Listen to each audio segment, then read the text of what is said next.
Heroes are absolute beings. Some have created kingdoms, others are rulers. There are some who are warriors and fight demons, or even some heroes who only seek power. But it's all bullshit. A 10-year-old kid has been through hell, and once he survives, he's thrown into a fiery pit and told that's his next assignment. And apparently it's all for his own good. This child who lived through all this is the hero of this webtoon. And today, he finally says goodbye to this hero's paradise. But he is happy to finally leave. He tells all the witches that he never wants to see them again. He hopes that this is the last time he comes here. The next second, we see him in another body. The body of Davy Alron, a very weak prince in a hospital bed. His life was fine at first.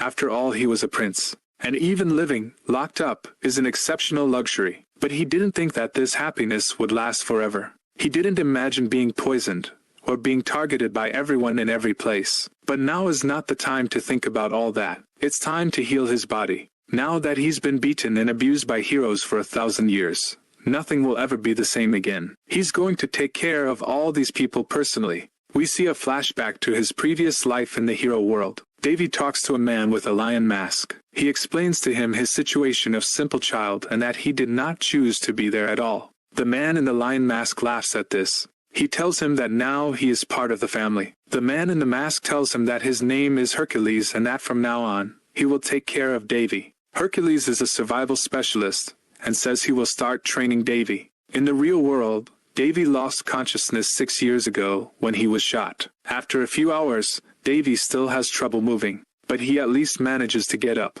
He can then begin the first part, the healing.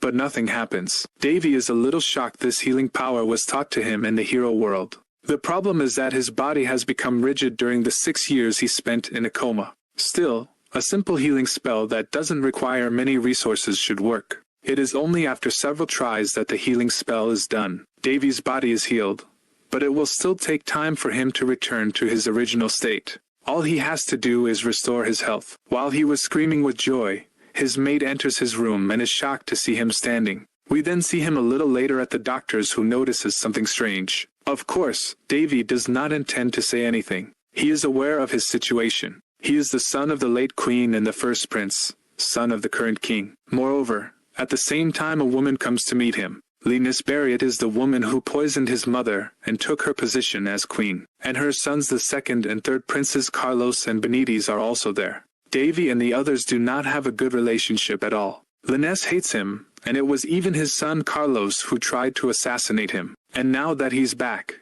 Davy plans to get his revenge. 15 days have already passed since he used his healing powers. Davy continues his training and his body is gradually recovering thanks to the mana that circulates in his body. But it's mainly the fact that he studied the human body with his sister the necromancer, and her medical knowledge that allowed him to recover his health so quickly. As he frequently uses magic, his digestion is also 3 times faster. So he eats much more than usual, but the situation at the palace starts to deteriorate. Amy, his servant, is taking care of the whole palace alone, and while they should be getting 500 gold pieces a month for maintenance, they are getting less than 100. And on top of all that, Amy is paid only a third of her salary. Davy thinks this is embezzlement. Amy has taken care of him, and has always been nice to him, so he will treat her well too. He tells her to take her full salary from now on. She is shocked, but Davy tells her not to worry about the food. He even tells her not to call him Prince every time. Davy then prepares to go out to review the budget as his father does not come to see him. And in any case,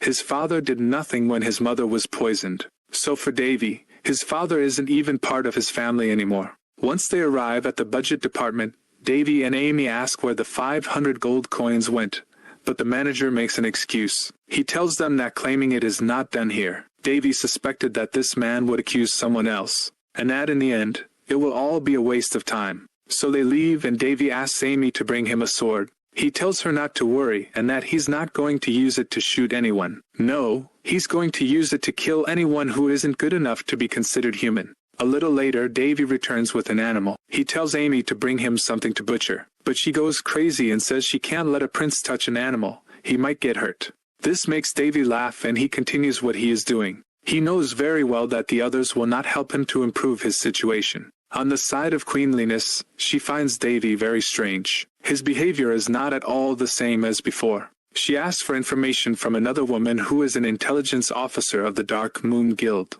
The Dark Moon is a guild of assassins within the kingdom. Linus takes precautions against Davy.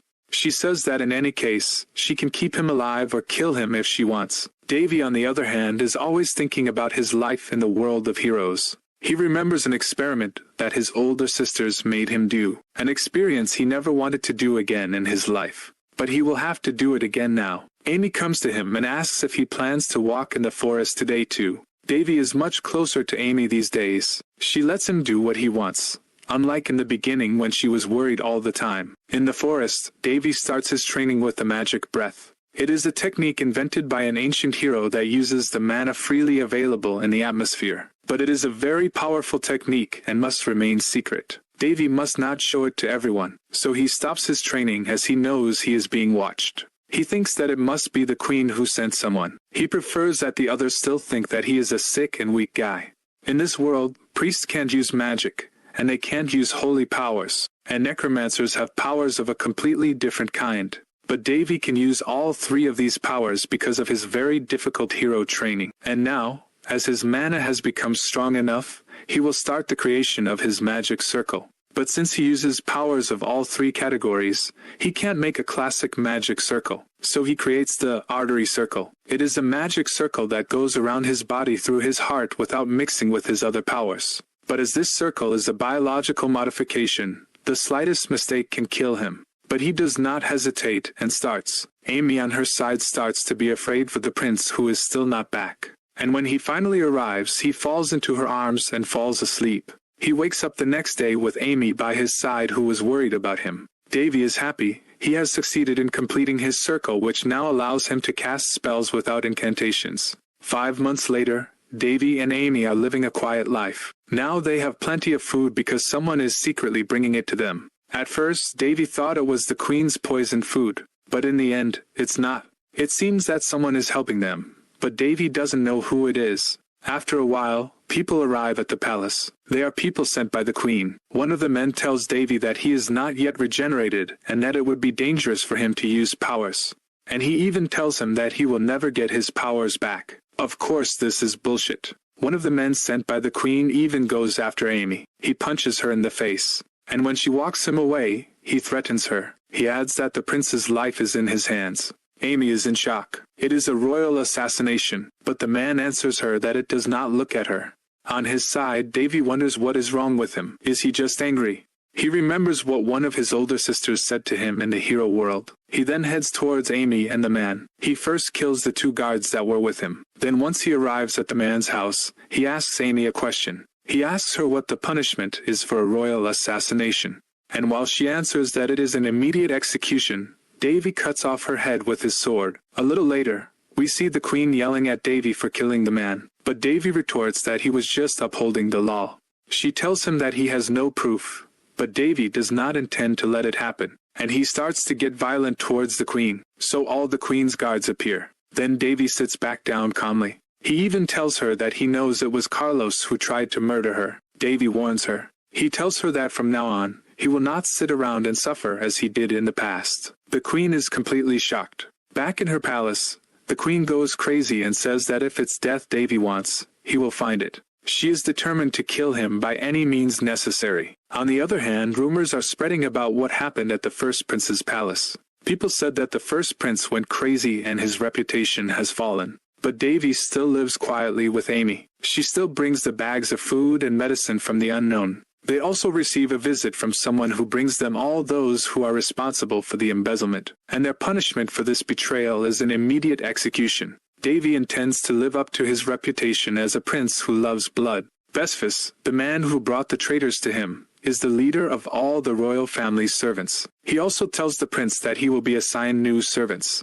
Davy asks that Amy remain as his personal servant, and that she be appointed as his chief servant. Davy also tells Vesphus to stop sending him bags of medicine. He had found out it was him, but Vesphus pretends not to understand what he is talking about. Soon after, the 4th prince and the 2nd princess come to visit the prince. Princess Winley and Prince Barris arrive in his room. We learn that the king has for Queen Linus and 2 concubines. And these 2 are the 2 children of the first concubine who is neutral, unlike Linus and the 2nd concubine. The three princes discuss and explain that they have been living in a remote land since Davy was in a coma. The first daughter of Winley and Barris' mother was sent abroad by the queen who hated her. So to protect them, their mother sent them away. And there, they learned magic and even how to fight with swords. While they were bickering as usual, Winley and Barris talked about a swordsmanship competition. They tell Davy that they have asked for permission for him to go with them, and that it would be nice since he rarely leaves the palace.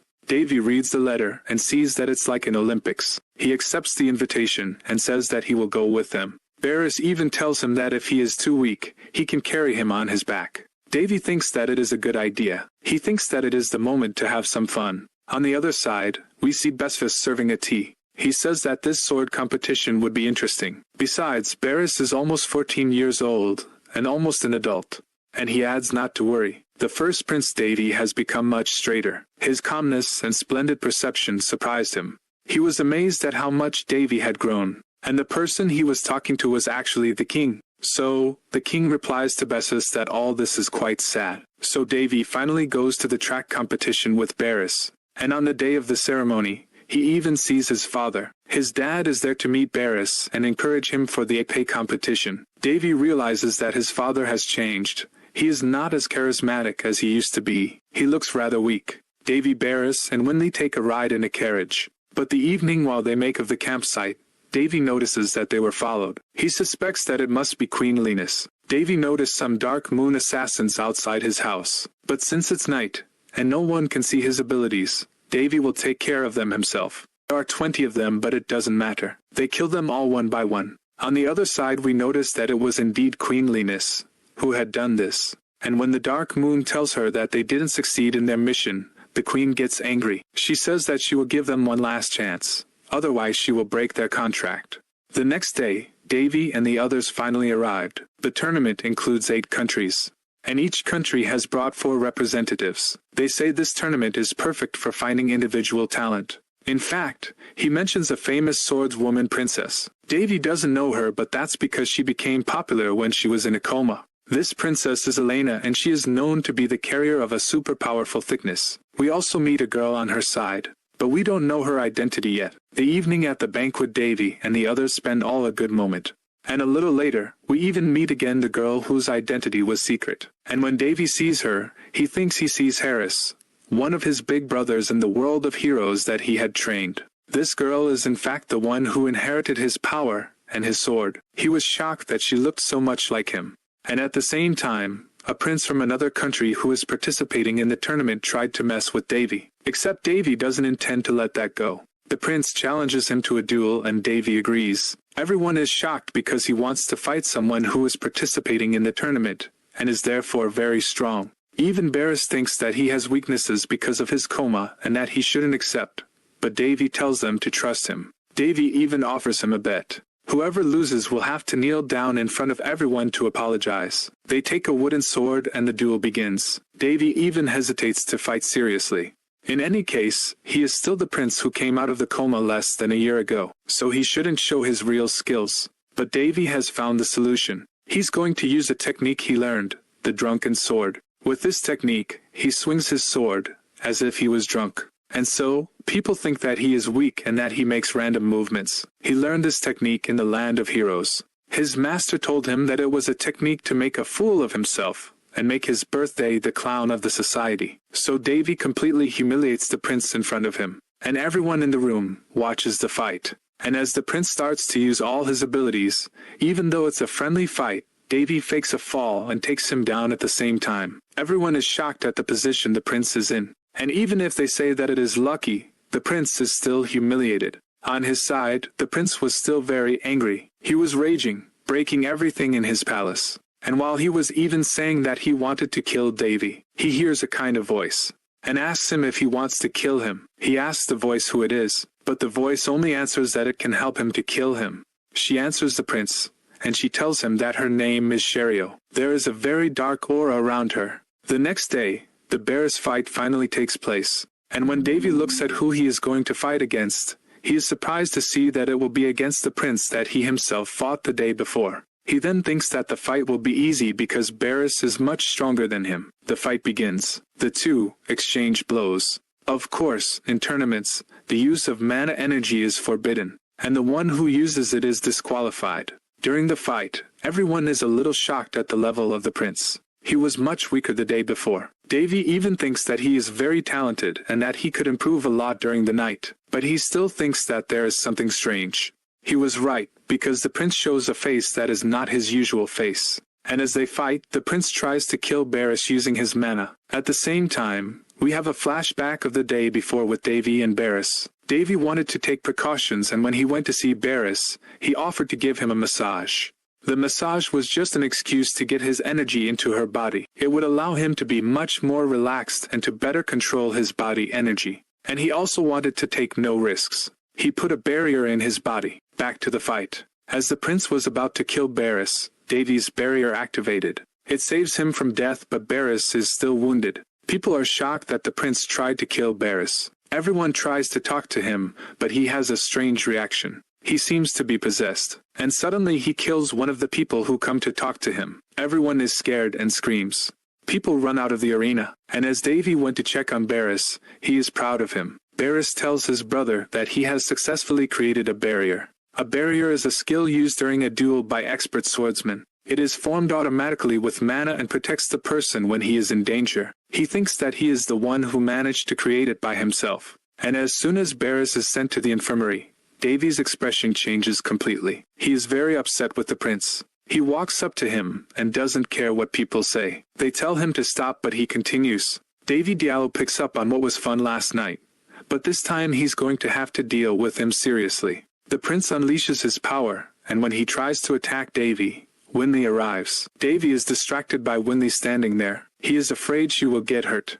And at the same time, the Princess Elena appears. She uses her mana, and thanks to her sword, she completely destroys the prince. She has absolutely no trouble to defeat him, although the prince has a rather monstrous form. And while they were chained and the Princess Elena wanted to give him the coup de grace, he manages to free himself. He uses a spell with dark mana that destroys everything around him. Everyone is stunned and loses their life energy. Davy, on the other hand, uses light magic to protect his sister. He thinks it's a good thing Barris was removed, because now he can use his powers without anyone seeing him. And as he was about to attack the prince with all his power, he sees that Elena is still not on the ground. She managed to resist the power of the dark mana. Davy takes the opportunity to save her without her realizing it, and she asks him then how he makes to resist to this power when he is so weak. But Davy avoids the question. He says he does not know. She then tells him to go away while there is still time, because against him luck won't work a second time. She says her power is the power of a vampire. Davy notices that she is much more emotional than usual. And we just see a memory of Elena. It was when she was a little girl and she was seeing her mother. She was just being killed by a vampire. That's why she has a hatred and a fear against this kind of powers. She says that she will exterminate them all to the root. Her goal for the rest of her life is to defeat the vampires. But in spite of everything, Davy tells her to push herself. He knows that of all the living he knows the most about vampires. So the prince, who is now totally in monster form, starts to attack him. Davy tells the prince that he has improved since yesterday, but it is his turn too. He then also uses demonic powers and beats the prince with his own powers. Elena behind him is completely shocked. She wonders who Davy really is. How can someone who doesn't even feel magic and who just came out of a coma 6 months ago already have this level?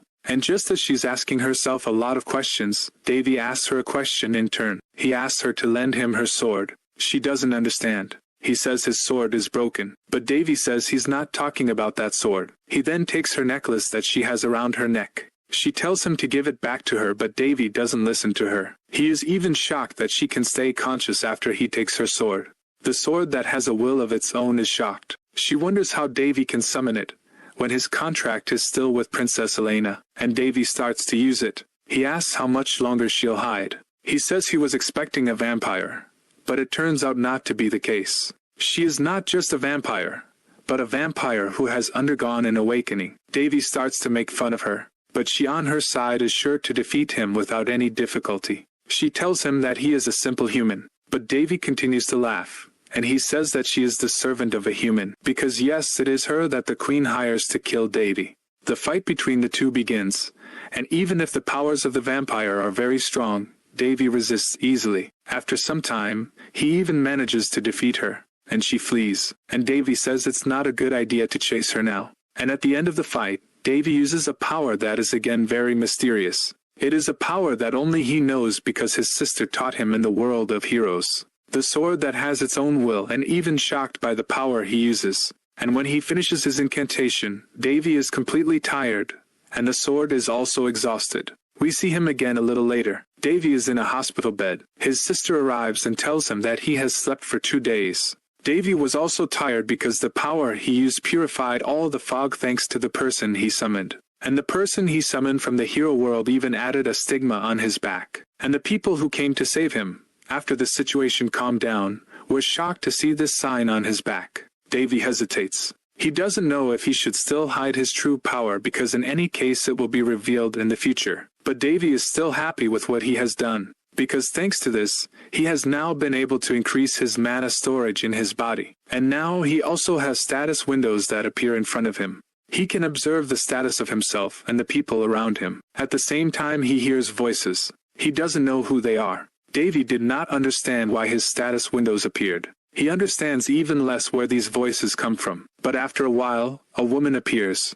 She is a rather mysterious woman, and her identity is not yet known. At the same time, Devi has memories of his past in the world of heroes. He was with his master who was painting. He asks him who the person he is painting is. His master tells him that she is a demoness. Her name is Berserk. When she was human, he adopted her as his daughter and taught her the art of the sword. And as if it were destiny, he is the one who slayed and sealed her to end the war. It is the demon queen of the abyss, Berserk. Devi and the demon queen Berserk are talking. Devi doesn't understand the situation and wants to know more. He even ties Berserk up. Berserk explains that she doesn't want to hurt him. She wants them to have a symbiotic relationship. She explains to Devi that the symbiotic relationship is related to the stigma on her back. Her soul is placed in the stigma. That is why the stigma is so big. She then asks him to free her. Once free, Devi asks her why the demon queen is with him. She introduces herself and tells him that she is the one who watches him from the void. She explains to him that she is the one responsible for the war between our world and the demon world thousands of years ago. And the sword of Devi former master is the one that killed Berserk back then. But the truth is that she was locked up and sealed in the sword. Devi then asks her why she was freed only now, and why she was transferred from the sword to Devi. She says that she doesn't know either. That's why they are so frustrated. Still, Berserk is interested in Devi. She says that he is the second to use his master's sword perfectly. Devi also tells her that he knew him well and that he often mentioned Berserk. She is happy that he did not forget her. Berserk then proposes a deal to Devi. She tells him that in exchange for powers with the status windows, Devi will have to show her how the world has changed since she was sealed. Devi accepts and they shake hands. Finally the finger. A few days later, the Great Swordsman's Tournament became a party to celebrate the appearance of a stigma. Because people had seen the stigma on Devi back and it is a very rare event. So many people came to meet Devi during the day. Berserk tells him that it must be tiring to be popular. Devi is now thinking about what to do next. And he has finally found it. He goes directly to the other princes Winley and Barris. He tells them to pack up quickly. His brother and sister don't really understand what's going on. Devi tells them that it's boring to explain all the details now. He just tells them to get ready. Berserk then asks Devi if it's really okay to leave like this. In any case, people will keep following him. But Devi says that it is not a problem because from now on, it is him who will decide. On the other hand, we see the other princess. She learns that Devi fled and she is very annoyed. She wanted to ask him many questions. On the way, her brother and her sister sleep. Berserk asks Devi if he regrets not having recovered the sword. Devi says that it was a very powerful sword, and without it he would not have been able to fight with such power. But he adds that the sword does not belong to him, and he's not the type to take candy from a child. Devi says to himself that in any case, he would rather fight with a lighter sword. He already has an idea in mind. Berserk asks him what is the next step of the plan now. She tells him that now that everyone knows he has a stigma, his enemies will be more cautious of him. They know he's not a weak boy. Devi says not to worry because he still has a plan in mind. A little later, we are at the kingdom's palace and we see the king and queen. They say they are happy to see Barris back safe and sound. Then, when Devi arrives, he talks to Lioness. She reluctantly tells him that she is glad he got a stigma. Davy doesn't believe her. The king then tells everyone that they can go rest, but he asks Davy to stay. He tells him that they have to talk. When they are alone, the king asks Davy if he is upset. Davy says that he will be totally honest. He knows that the king has been taking care of him through his royal guards. The king has also noticed that Davy has changed a lot since his coma. Davy tells him that all this time he had something to ask. At the same time, he has memories of the past. At the time, he was asking his father to save his mother. He told him that she was poisoned and that it was not a simple illness, but his father did not answer him. He didn't listen to what Davy was saying, and later Davy learned who had planned to kill his mother, but the king had dodged the issue. Davy then asked his father how he felt about leaving the woman he once loved. Davy thinks to himself that, despite the thousands of years he has lived, his memories are very clear for that moment, the moment his mother died.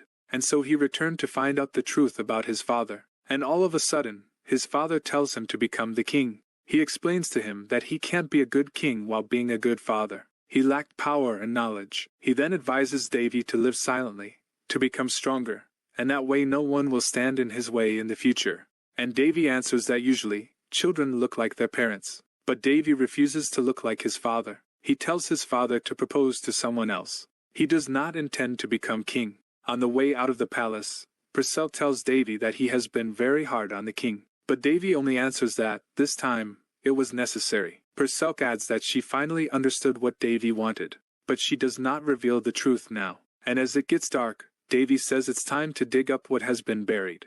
On the other side, in the dark moon, they learn that Shirley is missing. According to reports, they had failed to murder the prince and his siblings. The leader of the dark moon is very upset, and someone mysterious is talking to him from behind. The man dressed all in purple mocks the guild leader. He says that she hasn't even been able to take care of some princes. He adds that this would be a good opportunity to show them the power of a real dark moon rank. He then says that he is going to bring Davy's head and Shirley's head with him. He says he's going to prove that he's the best assassin in the kingdom. And as the man leaves, the guild leader is still shocked.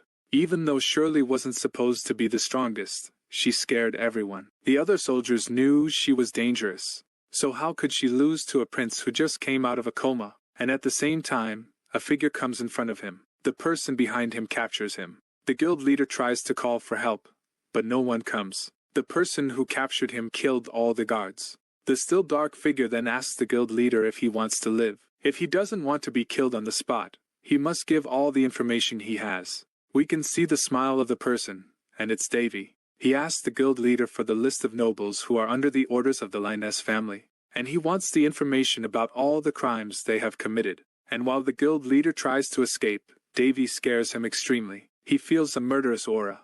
A little later, we see Davy again, who has with him several documents. It is the list with all the nobles and their crimes which they made. He says that with all this information, he could be able to get rid of many nobles. And Purcell says in turn that it looks like there will be a bloodbath soon. But Davy says it's not a good idea to kill them all. He says that no matter how prestigious a nobleman is, there will always be political enemies. Like, for example, his mother's former knight, Marquis Eric. Eric was one of the master swordsmen of the kingdom, and we see him at the same time on his side. He received a letter but doesn't know who it's from. It was definitely from Davy, who had put it on his desk. Purcell then asks what he wants, what his goal is.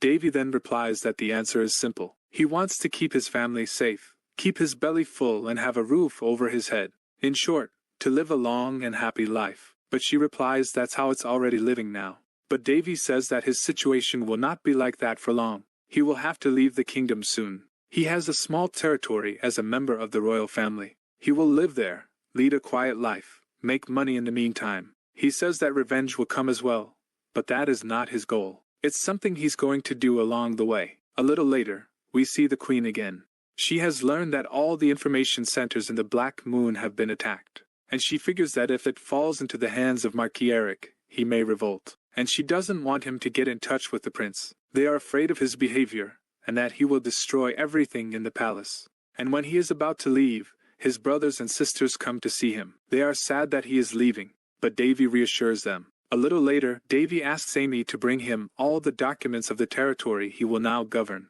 She brought him everything, and Davy thinks that it can be a good place to develop his future. And apparently, this territory is cursed. The next day, Davy meets the Marquis Eric. Eric explains to him that his mother would be proud of him if she were still alive. Davy, on the other hand, thinks that the Marquis has recovered the evidence. His reaction to his mother's death makes him realize that he knows the plot behind the assassination. The Marquis even offers him his help, but Davy tells him that it is not his role. But he tells him not to worry. He will change this place to make it livable, and it won't be difficult. Davy is on his way. They arrive on a wasteland. It is occupied only by monsters. The only advantage is that it is a large territory on a road through which the capital passes. If the roads improve, it could become an important crossing point. But because there is an endless drought, it is very complicated. Through his status window, Davy notices that the land is in this state because it has been cursed. He says that he didn't know that this kind of black magic still exists. He then tries to use a purification magic, but it doesn't work. He says that it will be complicated. Besides, the black mages have been gone for a long time, so there is no knowledge left about this kind of curse. But Davy is confident. He finally enters the village. The villagers apologize to Davy, because there has been another attack. But Davy says that he is not worried. Davy promises them that he will change things. He has already spoken with the territory's guard team. He knows that there are some goblins who are bothering the village a little further, so he already plans to go and attack them. The chief of the guard explains to him that the protection is much weaker because of the famine that there was. Davy says that we must reinforce the defenses. So he gives a lot of money to the guards so that he can go and buy all the necessary materials and provisions. They are shocked that Davy has so much money. Davy then makes a speech to all the villagers. He announces to everyone that his first mission will be to eliminate the goblins, but the villagers are all afraid. There are only a few of them left to maintain the village. Davy will take advantage of this opportunity to gain the trust of the people. But the goblins have been there for a very long time, and they are quite powerful. So the other guards are not very confident about the success of the assault, especially since Davy only left with a few guards and some knights. So they will not be very powerful. They think that Davy will not succeed. Davy, on his side, is astonished that they are so passionate towards those who are not even of their family. He figures he's picked the right territory. Davy starts the assault and shoots an arrow with his bow. His soldiers are shocked that he starts the fight like that, and Davy tries a magic that he has always wanted to try.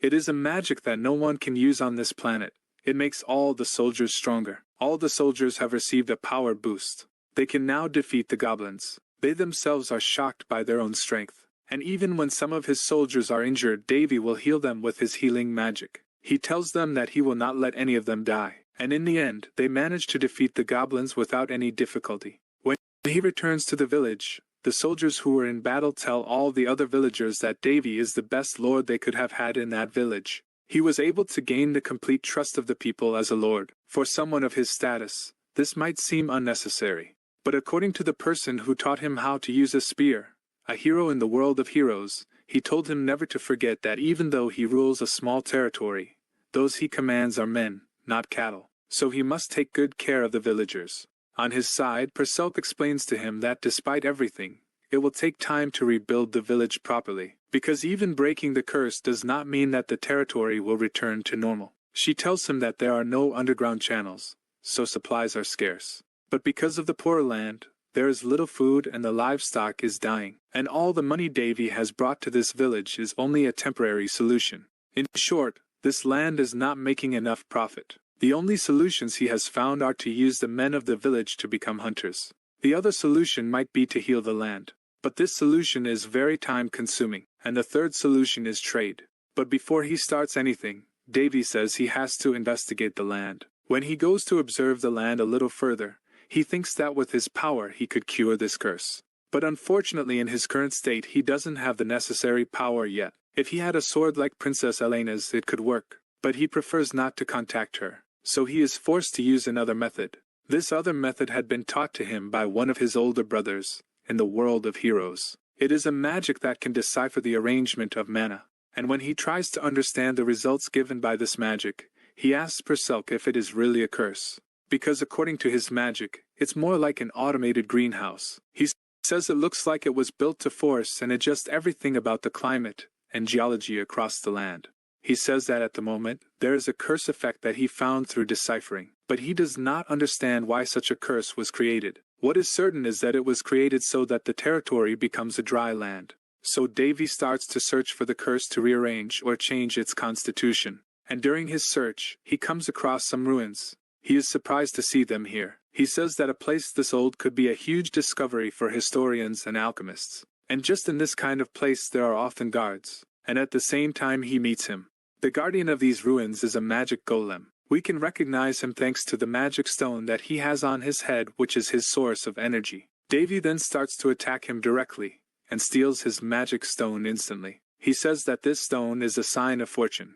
On the other side, we see the villagers again. They are extremely happy that Davy became the lord of their village. Thanks to him, they finally managed to fight the goblins. But one of the villagers asks, although it is a good thing that the lord could take care of the goblins, if there is really a future for the territory. But the others answer that they are not sure. The territory has been suffering from drought for a long time, and even the magicians and alchemists who came to their territory to do research have all given up. It's something that can't be solved. On the other side, we see Davy again. The magic crystal he found is a pure condensation of mana that forms naturally. He says it's 100 times more expensive and powerful than a mana stone of the same size.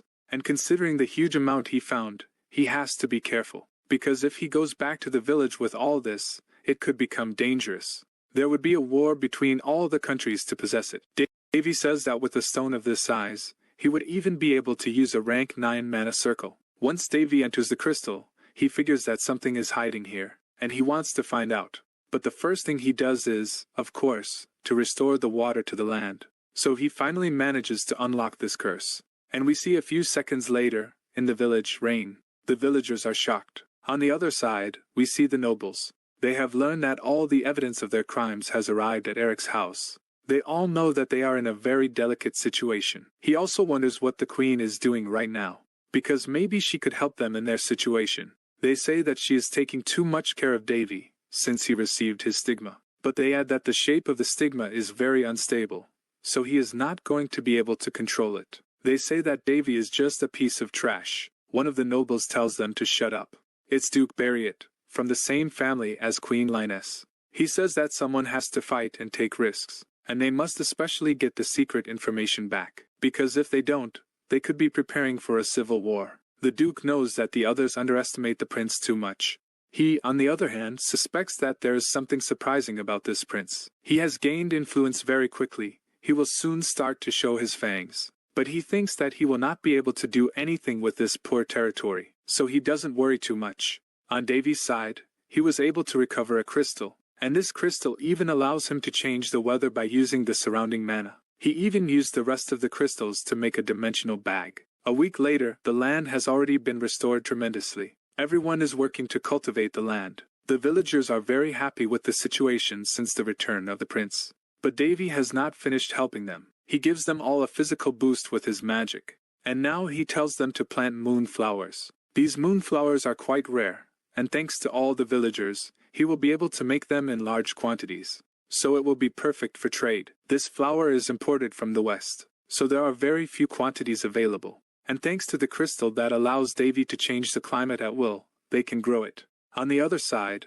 we see a rather mysterious person. This person is himself joined by another person, and they look very much alike. These people are elves. One of the elves says that he had a dream. His dream showed him a curse that hit the forest. He even tells the other elf that if she stays in this forest, she might die. But the elf girl does not want to move from here. She says that someone could save this place. This elf's name is Yuria, and she was destined to stay in this forest. She thought the wind was so pleasant.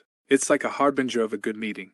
The other elf in front of her wasn't convinced. And while he was drinking the tea, Yuria asked him if it was any good, because she told him it was made from cricket wings today. Meads, the elf in front of her, immediately spits out all his tea. He was almost throwing up when she told him it was really made of crickets.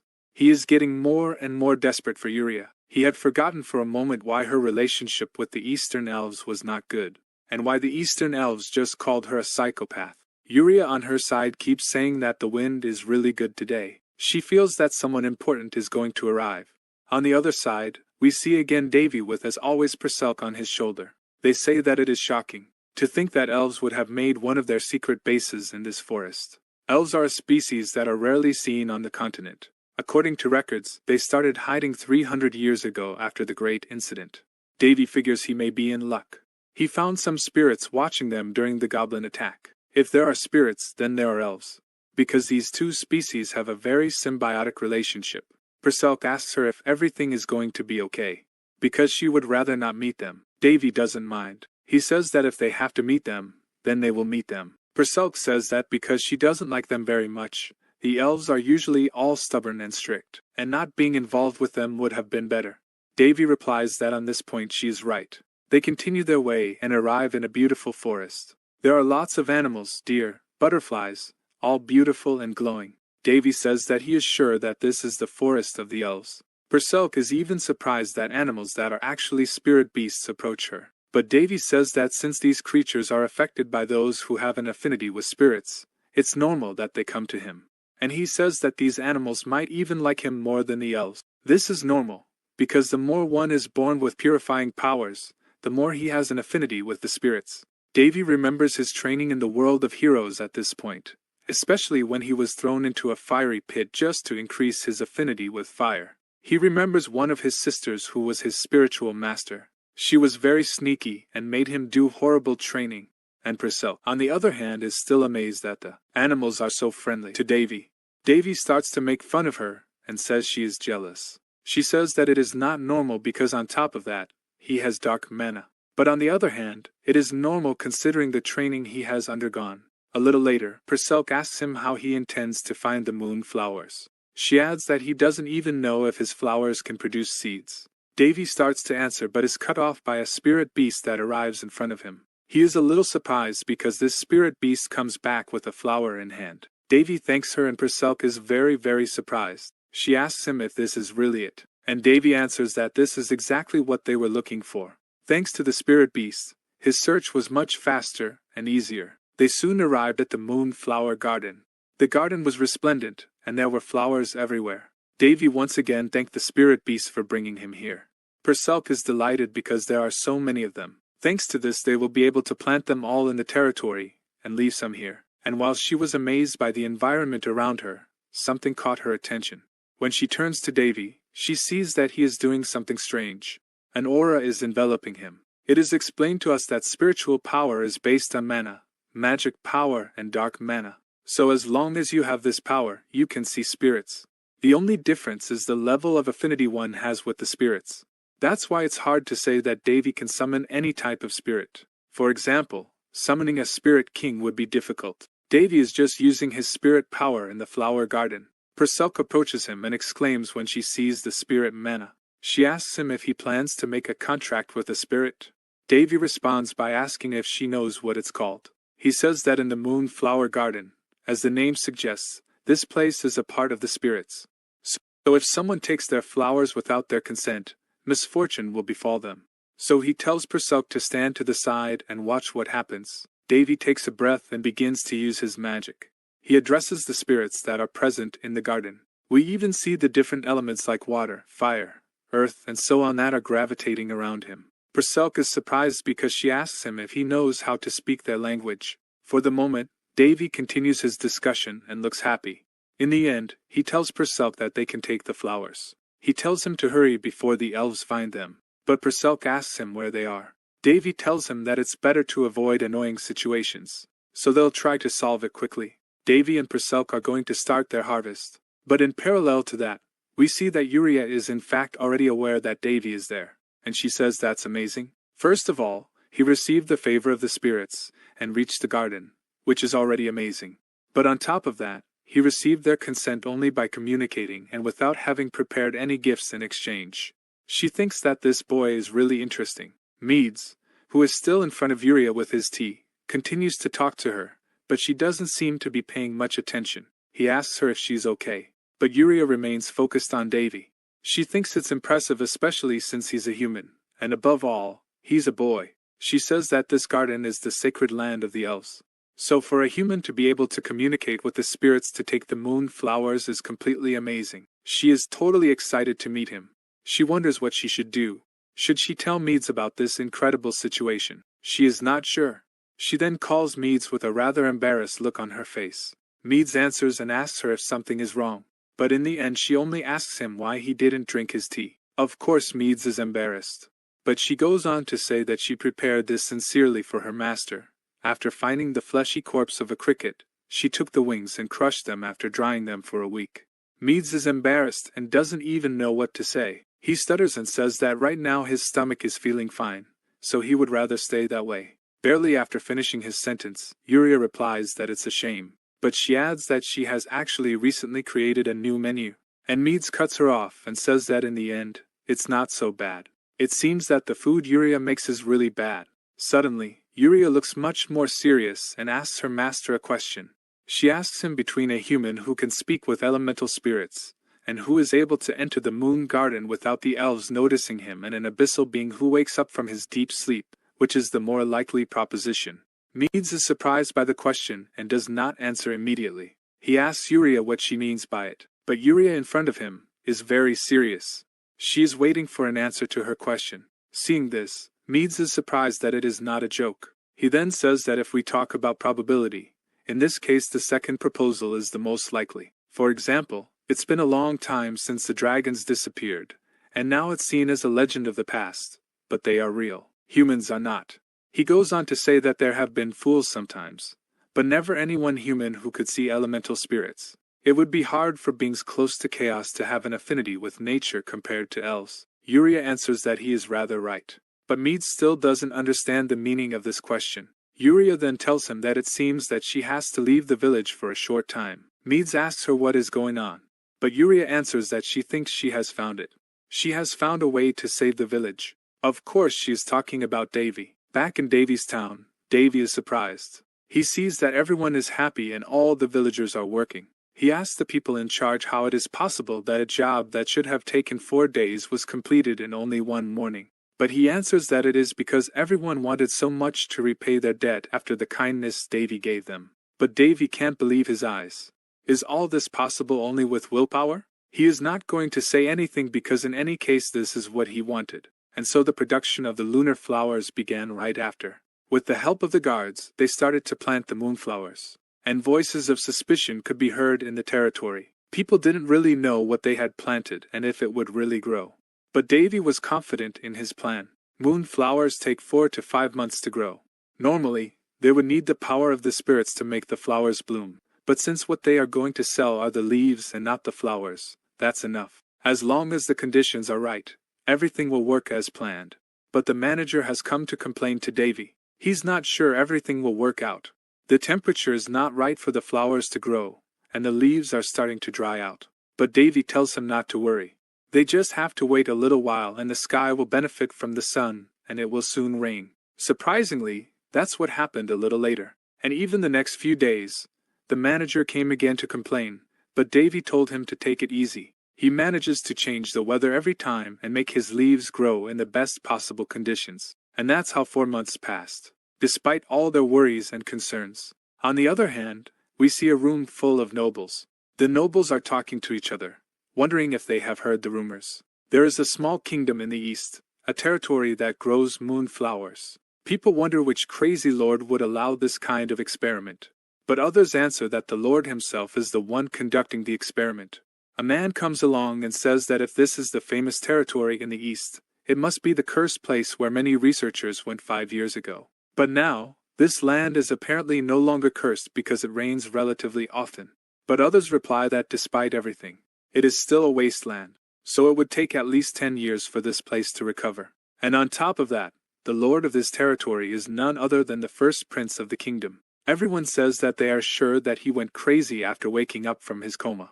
2 men in particular are seen. One of them comes to tell his master something about the first prince, in this case Davy. But his master tells him to keep quiet.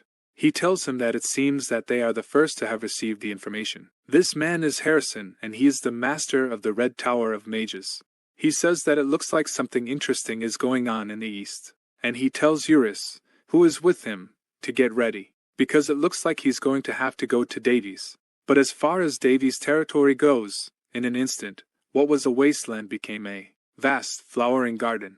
Davy figures that even though they only have a few healthy plants to plant for the next batch which has made them profitable, they have a large number of leaves to sell at the markets. There are a total of 20,000 moonflowers in stock, Amy announces. And she says they still plan to harvest 10,000. Davy figures that based on the current market, for leaves cost 100 gold coins. And if all 100,000 leaves are sold at that price, that's 250,000 gold coins, or 5,000 platinum coins. To put it simply, 1 gold coin is enough for commoners to eat and live modestly for 2 weeks, and 4 or 5 gold coins are enough to live comfortably for a month. Davy and Perselk are amazed at the amount. Perselk says that something interesting will happen if they manage to sell it all, and Davy agrees with her. He says that unlike the magic crystals, the moonflower business has been officially announced. The rumors have made him into a kid who is stubbornly doing the impossible, but it's having an interesting impact on the rest of the kingdom. In their eyes, he was just an idiot who didn't deserve their attention. And because of that, no one bothered him while he was carrying out all his plans. Everything was able to go smoothly. But Perselk warns him because she tells him that this method will not work twice. And Davy thinks that this is why he has to sell all this. We see all the fields with Davy's crops, and he says that everything is ready. The group of friends wonder if they should flip the continent. They smell something good coming. It's the smell of money. Moonflowers are sold twice a year on the mainland. It may not be a small amount, but since they use it in different ways between east and west, there is not much left.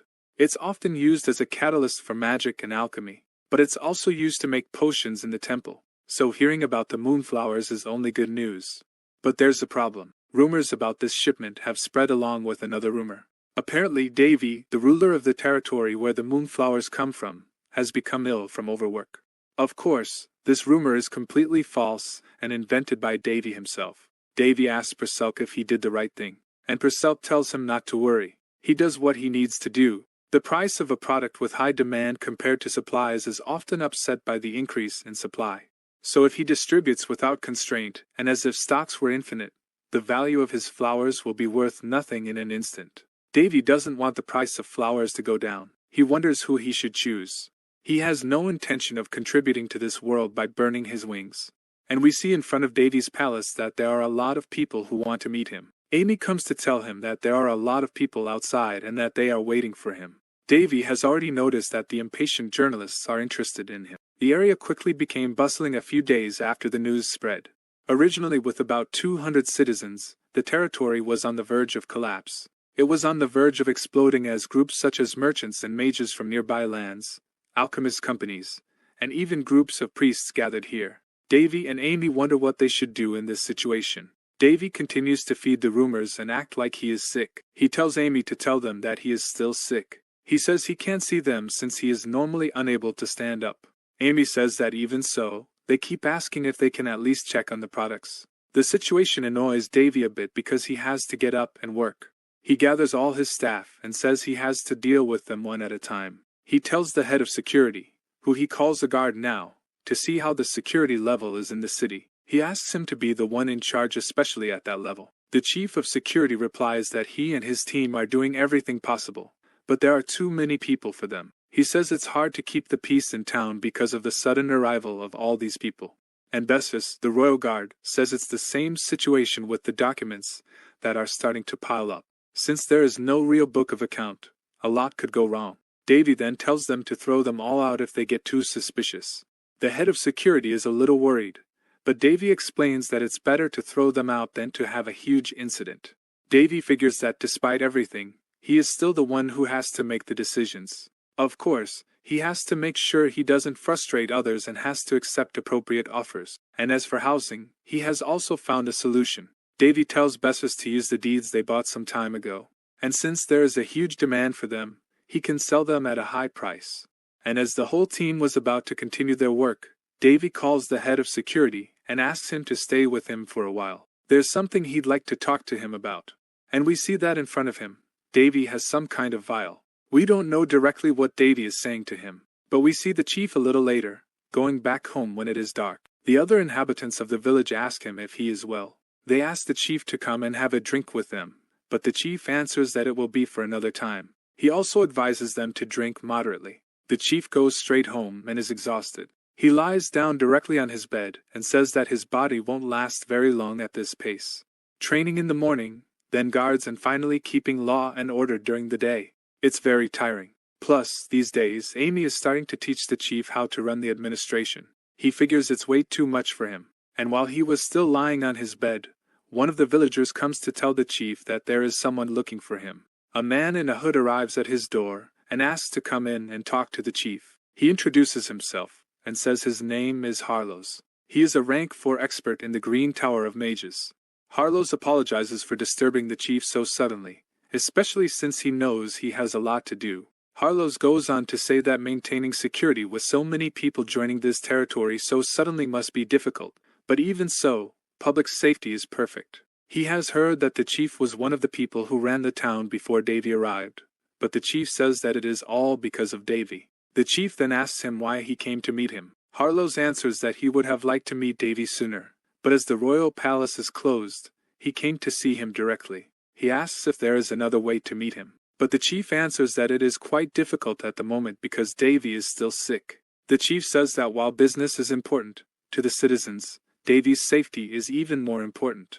Harlows then says that he understands the situation, however the Green Tower does not have the luxury of waiting. He then pulls a large bag full of jewelry from his pocket. He says that with all this, he might be able to find a solution. When the chief sees all this wealth in front of him, he is shocked. But he does not give in to temptation, and says he cannot receive this kind of thing. But Harlows replies that this is just a small expression of his sincerity. He does not want anything else. He asks the chief to accept this small gift as a wish to be on good terms with him. He says he doesn't normally accept this kind of thing, but Harlows replies that it's just a thank you.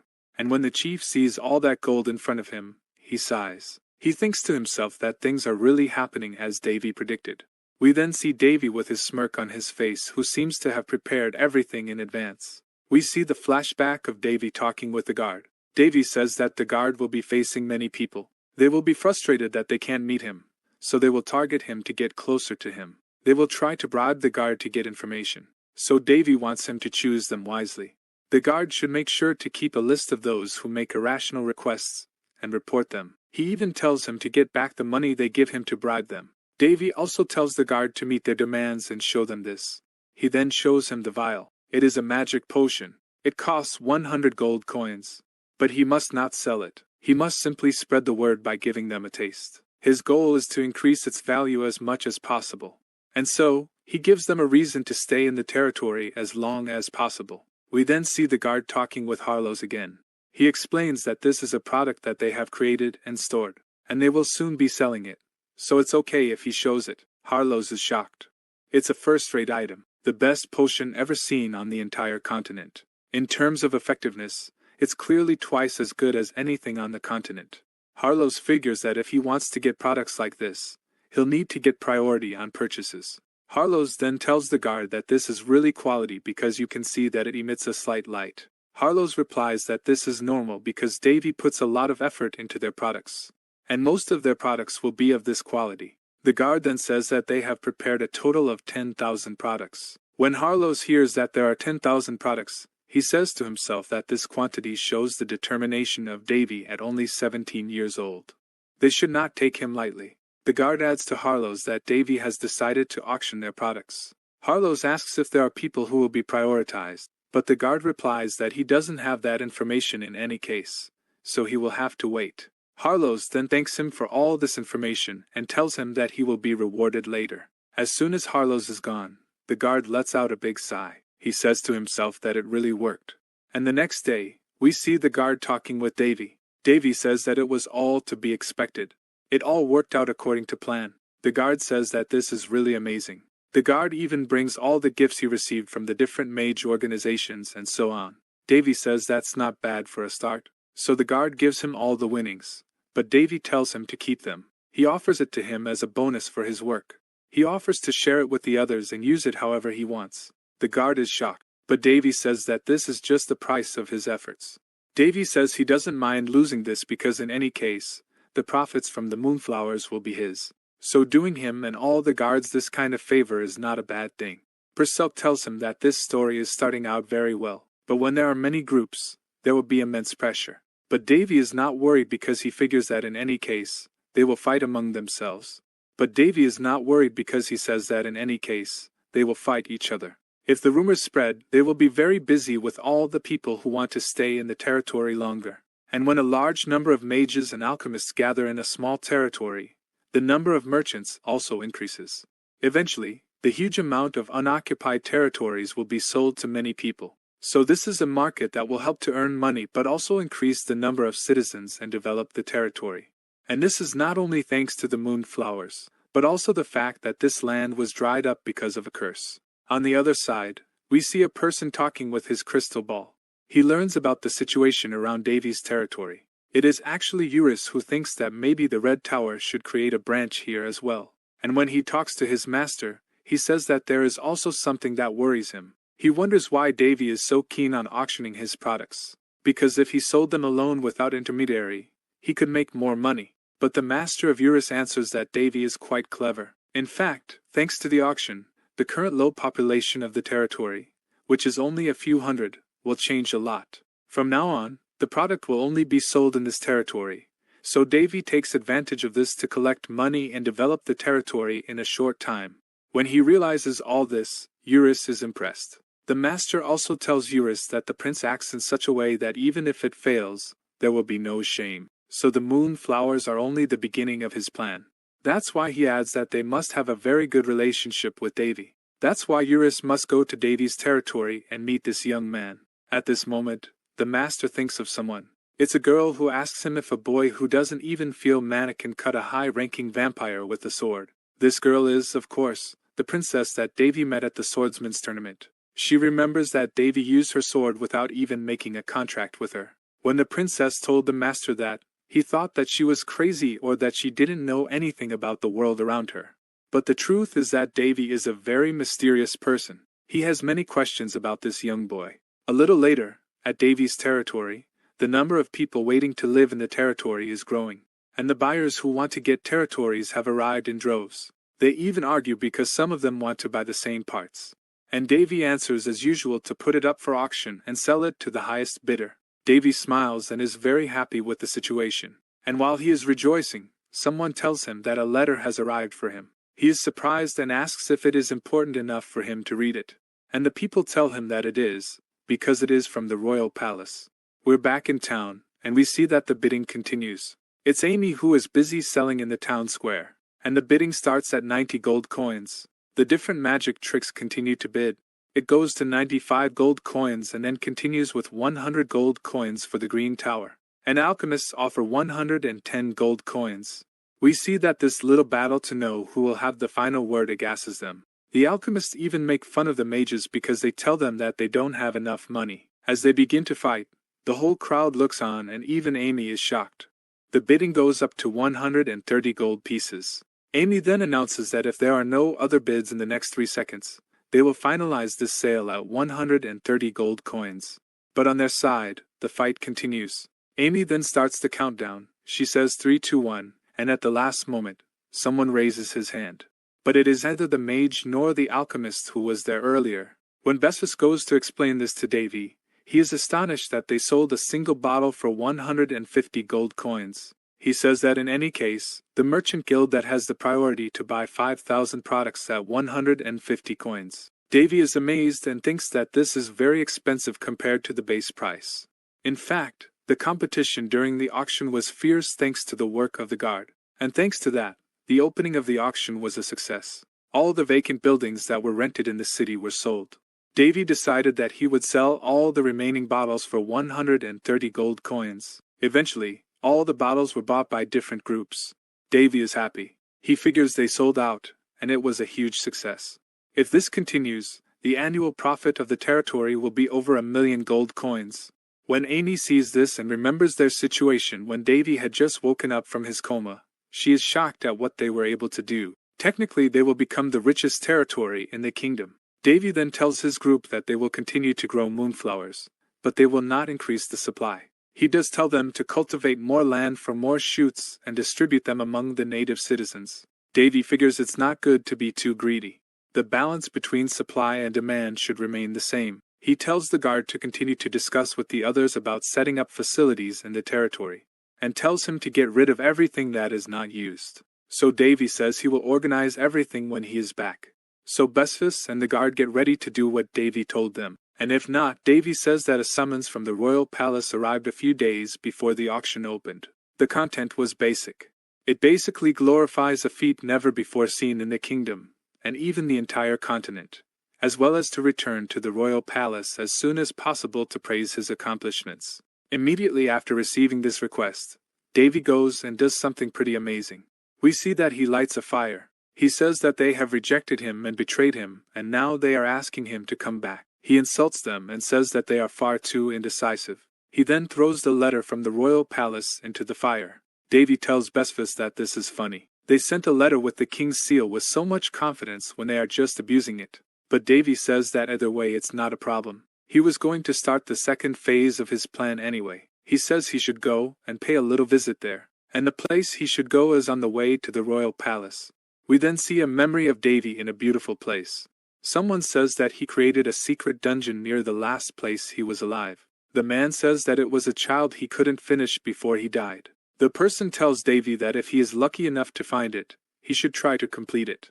He tells him that then he can do whatever he wants with it. He tells him that he doesn't care if he uses it to make a name for himself or sell it. Davy asks him if he doesn't mind offering it to beginners.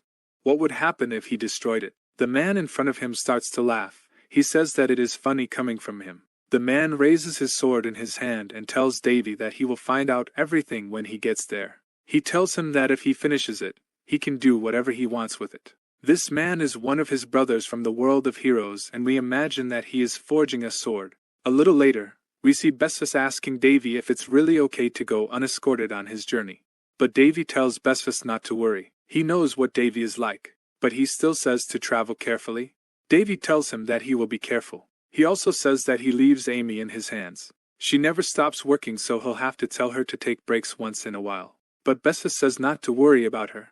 She's really a very nice person. Even though it's true that she comes from nobility, it's amazing that a baron's daughter is like that. And honestly, he feels like he's teaching his little girl. She still acts like a child. Davy knows that he is leaving his territory in good hands while he is away. And he says with that, he is leaving. We then see him and his horse leave the village. He passes through forests and mountains. And Perselk asks him if it is not faster to go in the opposite direction to the royal palace. But Davy says they have to stop somewhere first. Perselk asks him where they are going, and Davy says it's a famous tourist attraction. He says there aren't many in the kingdom. It's in the territory where the Alliance of Continents has specialized in innovation and research. Perselk then asks him why he goes to such a place. And Davy then answers that it is because this place is the hometown of Surtur, the celestial blacksmith. We then see Davy and Perselk who arrive in a new territory. When she hears Surtur's name, Perselk is surprised that he is talking about him. But Davy suspected that Perselk would know him. He says that since she is Hares's daughter, it was obvious that she had seen him before, as he was a friend of her father. Davy says that this old man's legacy is out there somewhere. It should be amazing since it's made from the same material as Princess Elena's sword. He's looking forward to seeing the posthumous work of Surtur, the celestial blacksmith. But he says that even so, it's not a place that everyone can find. Even the landscape has changed in 10 years. So imagine after thousands of years. Especially since today it's on the level of Queen Linus' main domain. It has fallen under the jurisdiction of Davy's enemies. But he doesn't look worried. When he gets close to the entrance, he gets off his horse and starts to walk quietly. He thinks that since he arrived here, the atmosphere is very tense. It seems that the noble factions have been shaken.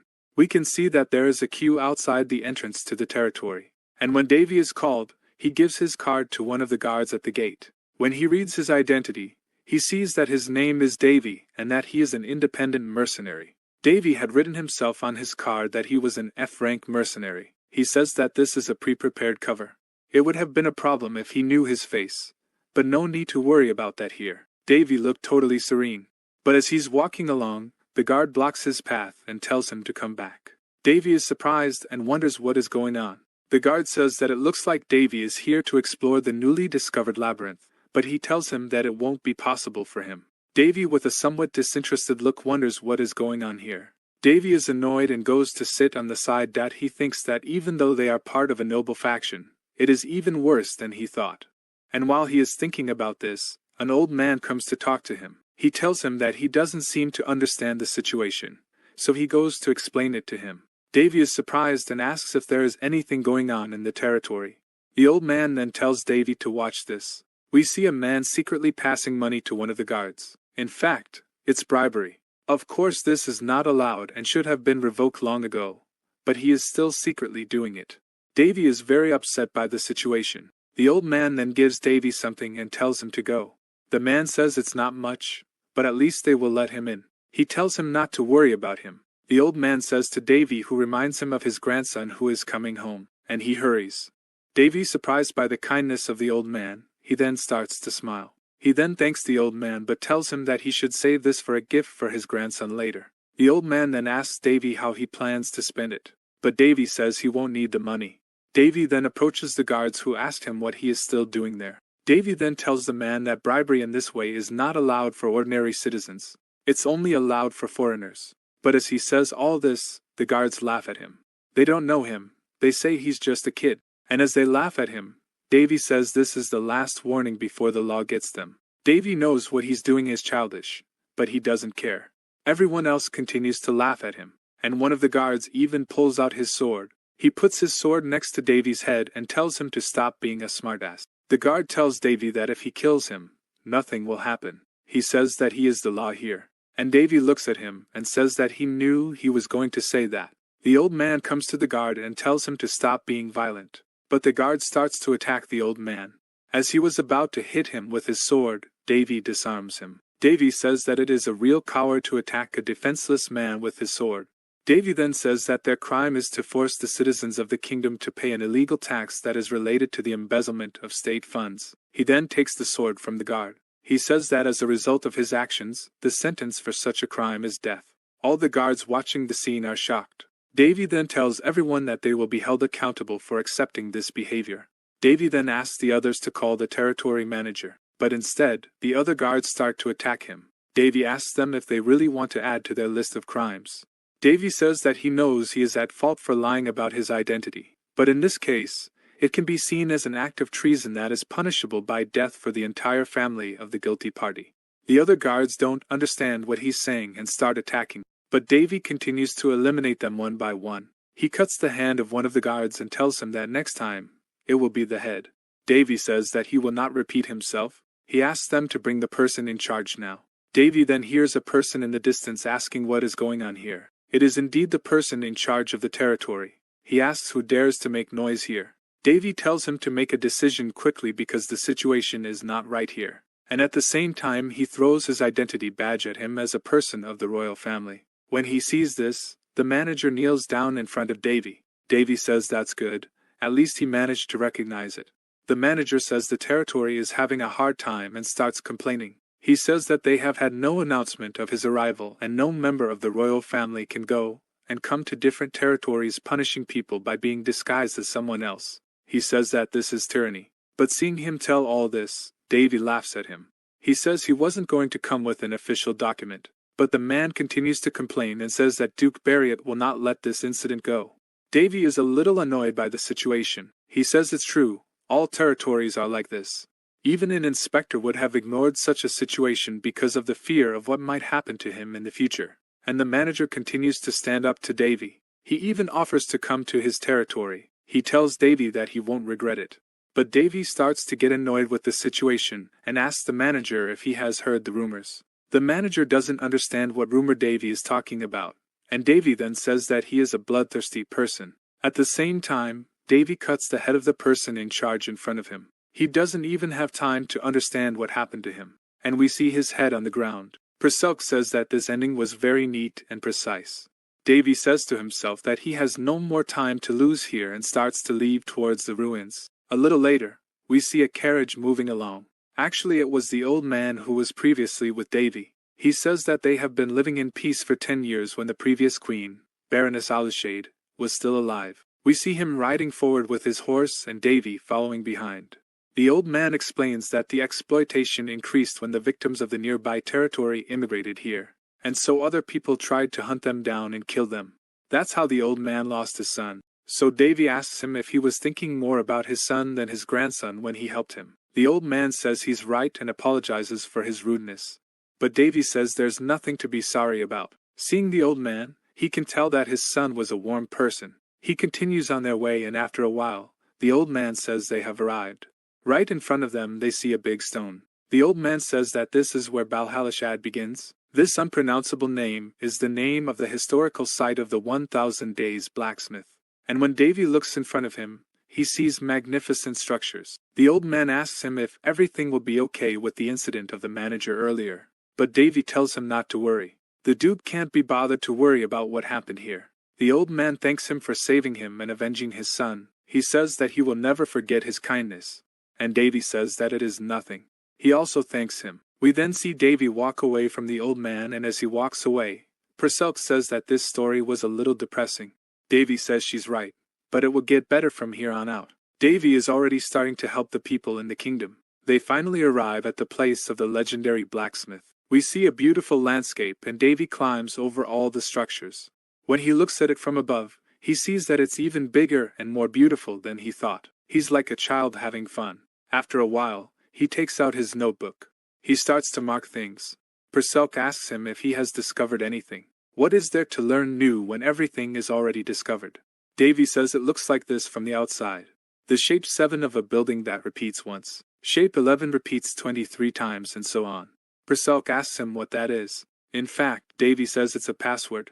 Everything has already been discovered here, but the researchers haven't gotten to the bottom of the mystery. He's deciphering the password to access what his master of the hero world had hidden here. Purcell asks him why there would be a password. But Davy tells him that in fact, the whole ruin is coded, and he finally found the password he was looking for. And since before, he climbed on top of the buildings because some passwords are only accessible from above. In the past, some people knew the password, but nowadays, Davy thinks there are no survivors who still know it. He's probably the only one. And if it's hidden this way, then no one else has been able to find it except him. And Davy explains that the coded ruin tells them something basic. The entrance is at the anvil, in the center. And the ruin also tells them that they need a special password to get in. Davy has finally arrived at the center. He says that at the time, the blacksmith left a will stating that he would give everything he owned to the person who found his legacy. He thought he was some kind of pirate king. After entering the password, Davy sees that an opening is made.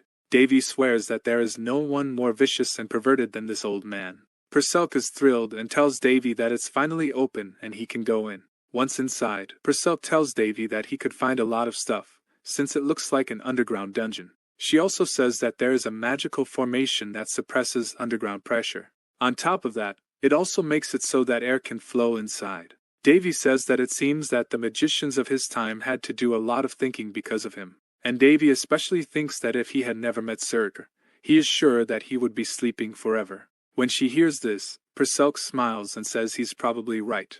The two friends continue to move through the dungeon, and they see something that surprises them. They are in a room that looks more like a living space than a dungeon. Davy remembers that Surtur was seen by people as a madman, because he lived and breathed like a blacksmith. And after Hades died, he took refuge here to work on an object for the rest of his stay. Although his body died on Earth, his very essence was here, in this place. His tools are still visible and intact. Purcell and Davy then continued their tour of this underground dungeon, and eventually they came to a new room that gave off much more aura this time. He sees that there is something strange in the middle of the room and light falls on it. And as they were moving forward in this room, they suddenly feel an impressive pressure. In fact, it was the object in the middle of the room that was suddenly activated. Davy says that they are in a vault. Purcell says it's the first time she's seen the remnants of such mana emanating from a chest. The chest that was in the center of the room warns them. But despite the aura around him, Davy doesn't stop and keeps moving forward. Davy explains that the title, 1000-Day Blacksmith, was given to Surtur when he forged the famous sword by striking for 1000 days without rest. They said that Surtur was the evil blacksmith. Unlike the classic blacksmiths who took pride in just striking metal, Surtur broke his limitations by infusing his mana into his work. And in this chest resided Surtur's final work, which he asked Davy to finish. When Davy touches the chest, we see that all the chains break and the mana is released. Davy opens the chest with a big smile, and says that these are the twin blades. First of all, there is the nameless crimson blade that cuts all living things. There is also the unnamed blue blade that cuts all non-living beings. The blades are shining, but they are still incomplete. When Davy tries to get more information about the blades in his system, he sees that the name is unknown, the status is incomplete, and that there are huge egos residing inside the blades, but they are not yet awake. So in the end, Purcell and Davy understand that it wasn't the chest that contained mana, but the twin blades. Davy says he is happy and that Surtur is doing a great job as expected. So these blades have an ego like the sword Caldiris.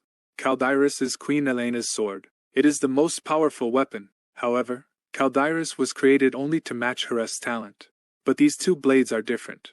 They were not created to fit any user's body, but for Surtur, the 1000-day blacksmith, and only for him. They were created to designate their own master. Davy says they are the best. And Perselk says they seem to be finished already. But Davy says they are not. The finishing touches haven't been done yet. Perselk doesn't really understand what is left to do.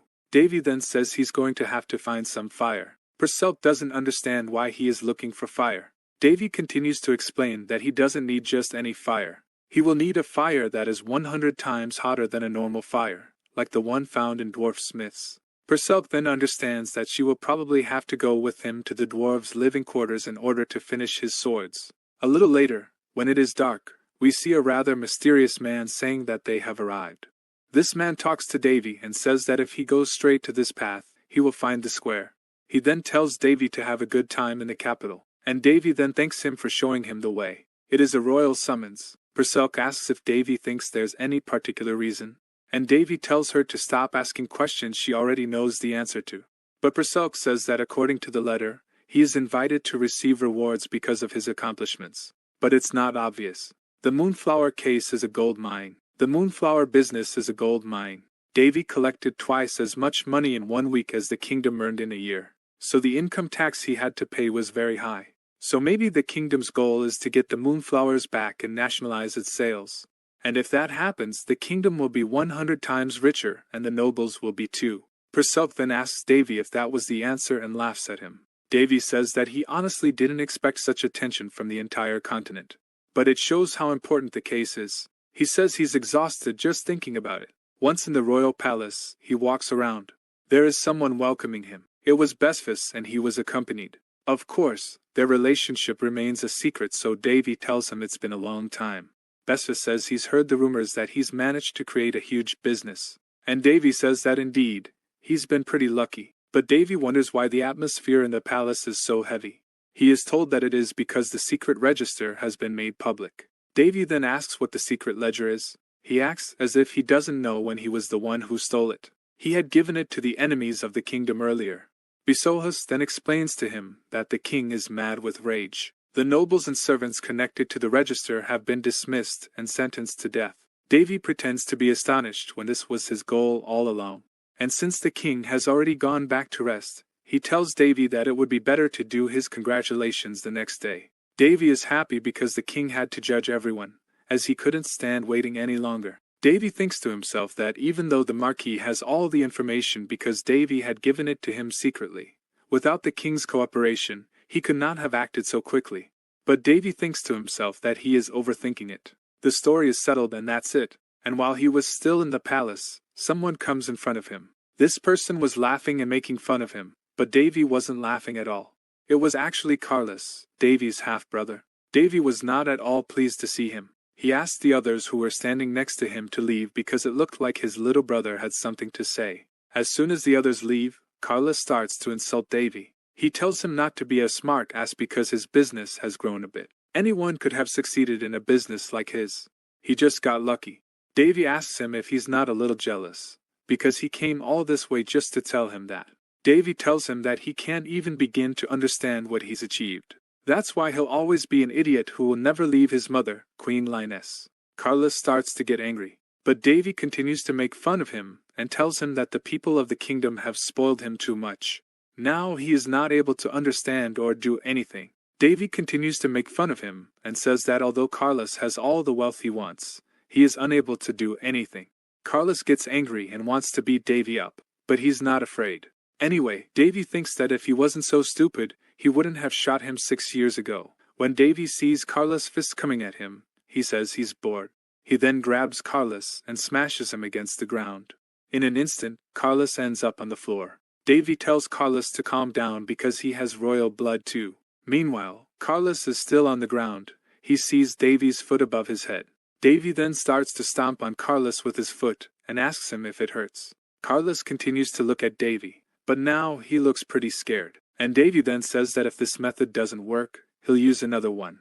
He then starts to poke him with his finger. And just with his finger, he manages to make Carlos scream in pain. He's really much too weak. We then see Carlos on the ground and bleeding from his face. He asks Davy how he dared to do that. Davy continues to mock him, and asks him if he wants another one. But Carlos is scared. He gets up and starts to run away. He yells at Davy that he will make sure he never has the audacity to do it again. Davy then talks with Perselk. He tells her to watch this weakling run away. Perselk asks her if she'll let him get away with a blow as tiny as that. But Davy says it wasn't just a simple hit. He just made it a little more interesting, that's all. We then see his evil laughter. He's really enjoying martyring him. Perselk herself is surprised by Davy's reaction, and tells him he shouldn't stop laughing like that. She tells him it's scary. Davy wonders in his head if it's that weird. He figures it's probably a bad habit on his part. In any case, Perselk asks him what he did to his brother. Davy then explains to him that he placed his magic on him, which is considered a universal sin. Perselk then asks him what is a universal sin, and why is it as awesome as it is. Davy tells him that he has given his brother a gift, but he is still quite mysterious about it, and says that they can see it tomorrow. The next day, we see a big room in the castle with a center table and 2 people in the middle. Everyone around the table reacts to the news. They say that it is really incredible to grow lunar flowers in only 4 months. They are saying that it is really amazing to grow moonflowers in only 4 months. In addition, the taxes collected in this region have exceeded the income generated by the kingdom in 2 years. These men are saying that with such a quantity, they will be able to strengthen the security of the kingdom very quickly. While they are saying all this, the king and queen in the middle are listening. They are as usual in the national meeting room, and the king looks bored by all this. Perselk notices that they are talking to each other while leaving the person in charge out of the conversation. Since Marquis Patrice is absent, whether it's a fight for the throne or between the nobles, it's noticeable that he doesn't care. How does this kingdom really work? While she's asking all these questions, Davy wonders if he should start a restaurant business next. He says the most profitable businesses are taverns and restaurants. But he's still a novice in those areas, so it's going to be a little tricky. Unfortunately for him, there was no cook among the heroes. Perselk tells him that he is really impressive, thinking of another business while he is in this kind of situation. After a while, the king tells everyone to stop what they are doing. He says that he should reward Prince Davy for assisting the kingdom instead. He then tells Davy that he did the right thing. He was able to accomplish this without receiving any support. Davy then replies that he only did what was necessary. His father then tells him that what he has accomplished represents 10 years of hard work. He then tells him if he wants something, the king will offer it to him. And when he says this, we see all the other men present at the meeting staring at him. Davy figures that whatever he asks for, they will make a lot of noise. Davy then says that he doesn't have anything in mind right now. He asks the king if he can give him more time to think about it, and the king agrees. Perselk then tells him that he has made a wise decision. A man in the meeting then says that this is why they should support the moonflower business. It only brings glory and peace to the kingdom. But others reply that it is frustrating. They think that this business is not a business that will work in the long run, and that the investments are not necessary. Perselk is tired of hearing their debate, and wonders if they will continue for much longer.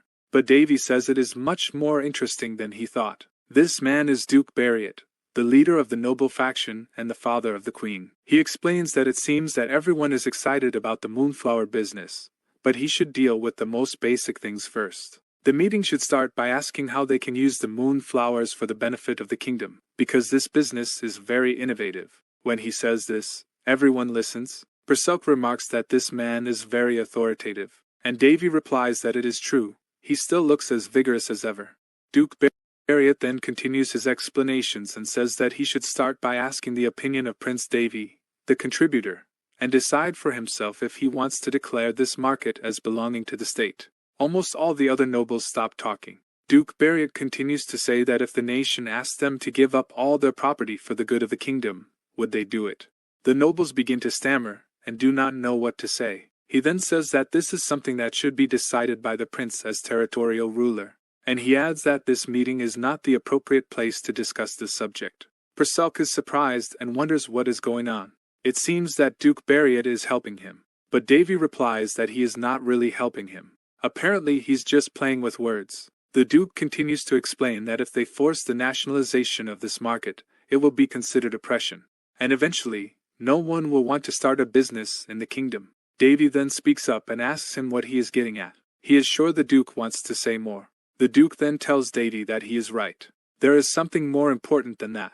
Since their situation is like this, they need a mediator. He then tells everyone to pay attention and steps forward. He starts to take a letter out of his jacket, and says it was sent by the high priest of Balshaz, another kingdom. When the king sees this, he asks the Duke what it is really about.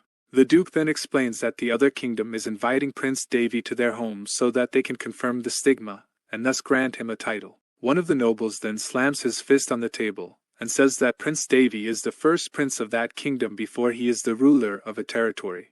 How could they send him to another kingdom? He goes on to say that even if the other kingdom is still important, they can't give away their prince so easily. Davy then speaks up again. He says that in order to recognize the stigma, he will have to go to another kingdom. And what happens after he is appointed? Will the other kingdom protect theirs? Duke Bariat replies that as royalty, it is his responsibility. He tells him that nothing good will happen if he goes against the other kingdom. The other nobles sitting around wonder what will happen to Davy's territory, and the Moonflower business when he leaves his territory. The Duke then tells them that if Davy is transferred to another kingdom, it will be impossible for him to control his territory by law. This means that they will have to decide quickly on a new leader for the territory. All the nobles rejoice and will try to put a member of their family in Davy's place. Perselk then understands Duke Bariat's true intentions. He simply wanted to get Davy out of the territory. Davy thinks to himself that this is starting to get really interesting, and the Duke then says that he would like to add something. Davy's territory has become a crucial place for the kingdom, so it makes sense that they can't just let anyone run the territory. So he would like to recommend someone, the only person who has the status to do that. And he wants to talk about the second Prince Carlos. Davy, who is still in the background, says he knew that. He was sure he was planning to privatize the market, and then turn it over to Carlos and Queen Lioness children for Duke Bariat's family to enjoy. It may be roundabout, but in the end, it won't be any different from the other nobles' project. Carlos then looks at Davy and laughs at him because he knew that the goal all along was this. Carlos then goes in front of the king and is about to tell him something. But when he starts to speak, everyone hears only a croak. There is then a huge silence in the room. Everyone is shouting and is shocked at what has just happened. The king looks at Carlos and is very upset. Carlos does not know what has just happened, so he wants to apologize and say that it is not voluntary. He then starts to speak again, and this time, he starts to cackle like a rooster. All the nobles are even more shocked and do not know what to say. On their side, Perselk is dying of laughter. Davy says it's too early to enjoy this moment. Duke Bariat yells at Carlos and tells him to stop doing such stupid things. Everyone then looks at Duke Bariat and thinks that he made a very bad choice. Carlos himself doesn't understand the situation and starts to apologize to the king, but at the last moment he quacks like a duck this time. Then he barks like a dog. The king is more and more annoyed by the affront he is undergoing and says that he does not want to hear anything more. He then says to Carlos to leave the room immediately. The guards come then to catch Carlos and to take him out of the room. Carlos tries to fight back as he says he is not in charge and is not in control. As the guards grab him, his headgear falls off his head and all the nobles watch Carlos. They are shocked at what they have just seen. Davy says that this is what he calls the universal sin, baldness. Carlos' head was extremely bright. The sun was shining on his head. That was the spell Davy had cast on him the day before. Davy, still in the back of the room, said that it seemed that Carlos was still too immature to handle a territory. When he hears this, Duke Bariat turns to him and is very upset. Davy then thinks it's time to speak up. He turns to Duke Bariat and asks him if he owns the kingdom. He says that everything he does is to help the kingdom. But Davy then asks him why he has a letter from another kingdom that the king himself has not read. Also, he keeps talking nonsense with everyone during this meeting. Davy then reminds him that the only thing he has done today is consent to another kingdom's request and fire a member of the royal family. Furthermore, he used this opportunity to take control of another territory for his personal property. The king then asks Davy if he has a solution for the other kingdom. The man in the crystal ball introduces himself and says that he is Pastor Beliam, and that he lives in the next kingdom. Davy says he apologizes for contacting him so suddenly, and then asks what their king's decision is. Davy knows that even though the other kingdom is important, people live there, and so trade necessarily exists there. So in the end, the pastor who answers them explains that today's incident was just a misunderstanding and it was arbitrarily directed by one person. And he explains that something like this won't happen in the future, so they should ignore it. Duke Bariat is finally defeated. He can do nothing against authority, especially if it is a pastor or a priest that we see again a little later Davy in his room who always speaks with the pastor Beliam in his crystal ball. He says that thanks to him, he was able to conclude the meeting with flying colors. In fact, Davy's strategy for getting the neighboring kingdom to agree to work with him was simple. He simply told them that if he has to leave his territory, Davy will never sell them lunar flowers again. And despite the power of their kingdom, he couldn't risk losing such important products as that. So they managed to negotiate, and Davy just told Beliam that he has reserved a quantity of flowers for them. He says that they will also plant new flowers so that they can sell them more. Beliam then thanks Davy for his gesture. Davy smiles and says that in a way, this is a very simple and materialistic matter. He says that things are simple. If you want something, then offer something in return. That's how the business world works. So Davy tells Perselk that doing business is so easy. But Perselk tells him he's a liar. Davy says he doesn't care. Even if there are problems, as long as the results follow, it's fine. Now that Davy is successfully protecting himself from the kingdom and Duke Bariat, how will he move his kingdom forward? Is his next destination still in the Dwarf Kingdom? We'll see in the next video. By the way, if you liked the video, let me know in the comments. And subscribe so you don't miss the next episodes coming soon.